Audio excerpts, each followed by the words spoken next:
આજે દશેરાનો પાવન તહેવાર છે અને આજે પણ ગુજરાતમાં ક્યાંક વરસાદ પડી શકે છે તેવી શક્યતાઓ લાગી રહી છે। બંગાળની ખાડીની અંદર જે પ્રમાણે અત્યારે હાલ સિસ્ટમ સક્રિય થઈ છે અને તેની સીધી અસર ગુજરાત ઉપર જોવા મળી રહી છે અને ગુજરાતમાં આજે પણ ક્યાંક ઘણા બધા એવા જિલ્લાઓ છે કે જ્યાં ક્યાંક ભારે વરસાદ પડી શકે છે। આજે તેના વિશે વાત કરીએ, ખાસ કરીને વિંડીના માધ્યમથી સમજીશું કે આજના દિવસનો વરસાદ કેવો રહેવાનો છે।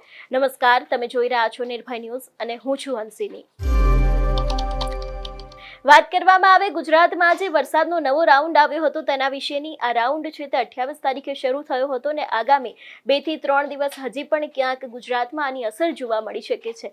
ખાસ કરીને સૌથી પહેલા તો આજના દિવસથી સમજવાનો પ્રયત્ન કરીએ। લગભગ જો સવારની વાત કરવામાં આવે તો અત્યારે હાલ જે પ્રમાણે જોઈ શકાય છે એ પ્રમાણે જૂનાગઢ, તેની સાથે વેરાવળ અને પોરબંદરમાં અતિ ભારે વરસાદ પડી શકે છે તેવી શક્યતાઓ દેખાઈ રહી છે, કારણ કે જે પ્રમાણે અત્યારે હાલ આજે સિસ્ટમ છે તે ધીરે ધીરે સક્રિય થઈને સૌરાષ્ટ્ર બાજુ અથડાઈ શકે છે તેવી શક્યતાઓ દેખાઈ રહી છે ને એની જ અસર ક્યાંક ને ક્યાંક જૂનાગઢ છે, વેરાવળ છે, પોરબંદર છે ત્યાં જોવા મળી રહી છે। તેની સાથે દેવભૂમિ, દ્વારકા, જામનગર, ગાંધીધામમાં પણ ક્યાંક ભારે વરસાદ પડી શકે છે। મધ્ય ગુજરાતની વાત કરવામાં આવે તો હવે ક્યાંક ધીરે ધીરે આ સિસ્ટમની અસર મધ્ય ગુજરાતમાં ઓછી થતી હોય એવું લાગી રહ્યું છે, પરંતુ સુરત છે, વલસાડ છે, અહીં ક્યાંક આની અસર જોવા મળી શકે છે તેવી શક્યતા વહેલી સવારમાં જોવા મળી રહી છે। એ બાદ જો વાત કરવામાં આવે લગભગ 11 વાગ્યાની આસપાસ 11 વાગે પણ જોઈ શકાય છે જામનગર છે, પોરબંદર છે, જૂનાગઢ છે, તેની સાથે સુરેન્દ્રનગર છે, અમદાવાદ છે, અહીં પણ ક્યાંક હળવો વરસાદ પડી શકે તેવી શક્યતા છે। પરંતુ દેવભૂમિ, દ્વારકા જે દરિયાકાંઠાનો વિસ્તાર છે ત્યાં પણ 2 દિવસ ખાસ કરીને માછીમારોને દરિયો ન ખેડવા માટેની પણ સૂચના આપવામાં આવી છે, એટલે ક્યાંક અહીંયા ભારે વરસાદ પડી શકે છે તેવી શક્યતાઓ લાગી રહી છે। વાત કરવામાં આવે લગભગ બપોરે 2 વાગ્યાની આસપાસ જે પ્રમાણે આ સિસ્ટમ સક્રિય જોવા મળી રહી છે એની સીધી અસર ક્યાંક ને ક્યાંક સૌરાષ્ટ્ર બાજુ વધારે થતી હોય એવું લાગી રહ્યું છે। દેવભૂમિ, દ્વારકા છે, પોરબંદર છે, તેની સાથે જામનગર છે, રાજકોટ, ગોંડલ, અમરેલી અને જસદણ, ચોટીલા છે ત્યાં પણ ક્યાંક ભારે વરસાદ પડી શકે છે તેવી શક્યતા લાગી રહી છે। સુરેન્દ્રનગર છે, ગાંધીધામમાં પણ ક્યાંક ભારે વરસાદ પડી શકે છે। મધ્ય ગુજરાતની જો વાત કરવામાં આવે તો અમદાવાદ છે, વિરમગામ છે, ત્યાં પણ ક્યાંક ભારે વરસાદ પડી શકે છે તેવી શક્યતાઓ અત્યારે હાલ પૂરતી જોવા મળી રહી છે। લગભગ વાત કરવામાં આવે સાંજના 4 વાગ્યાની આસપાસ જે પ્રમાણે આપણે બપોરના સમયે જોયું હતું કે જે પ્રમાણે જે અહીંયા સિસ્ટમ હતી તેની તીવ્ર અસર જોવા મળી હતી, એ જ પ્રકારે હવે ક્યાંક આ સિસ્ટમ છે તે ગાંધીધામ છે, જામનગર છે, દ્વારકા છે એના ઉપર વધારે હાવી થઈ શકે છે તેવી શક્યતાઓ લાગી રહી છે। એટલે રાજકોટ, ચોટીલા, સુરેન્દ્રનગર, તેની સાથે મધ્ય ગુજરાતમાં આવેલું વિરમગામ અને અમદાવાદ છે ત્યાં પણ ક્યાંક આની અસર સાંજના સમયે થઈ શકે છે તેવી શક્યતાઓ લાગી રહી છે। વાત કરવામાં આવે લગભગ સાંજના 8 વાગ્યાની આસપાસ તો અત્યારે હાલ ક્યાંક આજે સિસ્ટમ છે એની સીધી અસર દ્વારકા, પોરબંદર, તેની સાથે જે દરિયાકાંઠાના વિસ્તારો આવેલા છે વેરાવળ ત્યાં ક્યાંક જોવા મળી રહી છે અને મધ્ય ગુજરાતની જો વાત કરવામાં આવે તો પુડા છે, તેની સાથે વિરમગામ, અમદાવાદ છે, સુરેન્દ્રનગર, ધોળકા અને નડિયાદમાં ક્યાંક છૂટો છવાયો અને હળવો વરસાદ પડી શકે છે તેવી શક્યતા લાગી રહી છે। લગભગ રાતના 10 વાગ્યાની જો વાત કરવામાં આવે તો અત્યારે હાલ આજે માંડવી છે, તેની સાથે નલિયા, તેની સાથે લખપત છે ત્યાં ક્યાંક વરસાદ પડી શકે છે। રાપર કે જે બનાસકાંઠાની આસપાસમાં આવેલા વિસ્તારો છે એટલે કે ઉત્તર ગુજરાતમાં આવેલા વિસ્તારો છે ત્યાં ક્યાંક વરસાદ પડી શકે છે અને ખાસ કરીને દ્વારકા અને પોરબંદર છે તેમાં ક્યાંક આ સિસ્ટમની સીધી અસર જોવા મળતી હોય એવી પણ શક્યતાઓ અત્યારે હાલ પૂરતી આજના દિવસ માટે વ્યક્ત કરવામાં આવી છે। એટલે ખાસ કરીને આ વરસાદના નવા રાઉન્ડને લઈને અને હજી ક્યાંક આની અસર કેટલી થવાની છે એ વાતને લઈને હવામાન નિષ્ણાંત પરેશ ગોસ્વામીએ શું કહ્યું સાંભળીએ।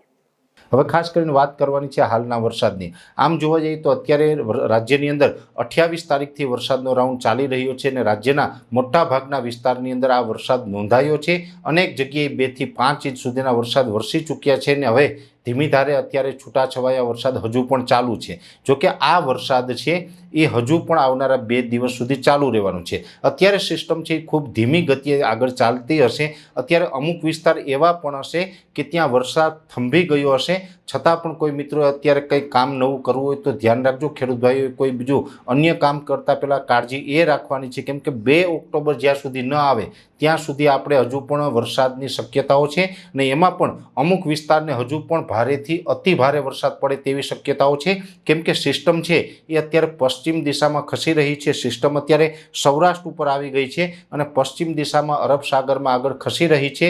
આ જતાં પણ એક વખત સૌરાષ્ટ્ર અને કચ્છના અમુક ભાગોને ગમરોડી નાખશે. જેમાં ખાસ કરીને સૌથી વધારે વરસાદની શક્યતાઓ છે તેવા વિસ્તારની વાત કરવા જઈએ તો આજે 30 તારીખ સુધીમાં અનેક જગ્યાએ સારા વરસાદ પડ્યા. આવતીકાલે 1 તારીખ અને પરમ દિવસે 2 તારીખ, એમ 1 અને 2 ઓક્ટોબર એમ 2 દિવસ સુધી હજુ જુનાગઢ, ગીર સોમનાથ, રાજકોટના અમુક વિસ્તારો, પોરબંદર, દ્વારકા, જામનગર અને મોરબીના અમુક વિસ્તારો, એ સાથે કચ્છના જે દરિયાઈ કાંઠાના તમામ તાલુકાઓ છે એ તમામ તાલુકાઓ, એટલે આટલા વિસ્તારોની અંદર હજુ પણ ભારેથી અતિભારે વરસાદ છે એ 1 અને 2 તારીખ દરમિયાન વરસી શકે છે.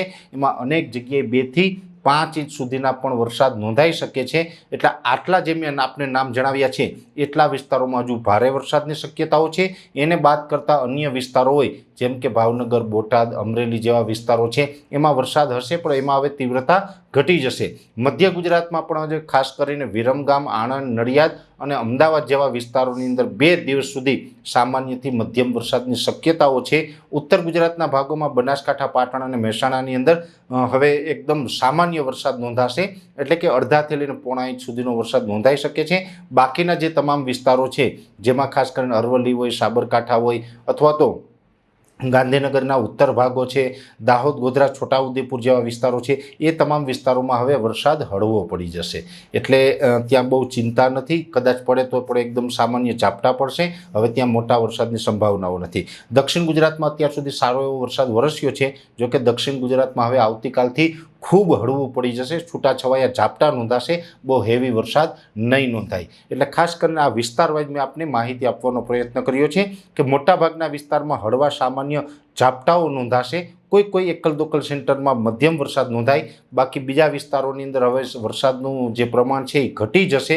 ખાસ કરીને સૌરાષ્ટ્રના અમુક જિલ્લા અને કચ્છના દરિયાઈ કાંઠાના ભાગોમાં હજુ તીવ્રતા રહેશે.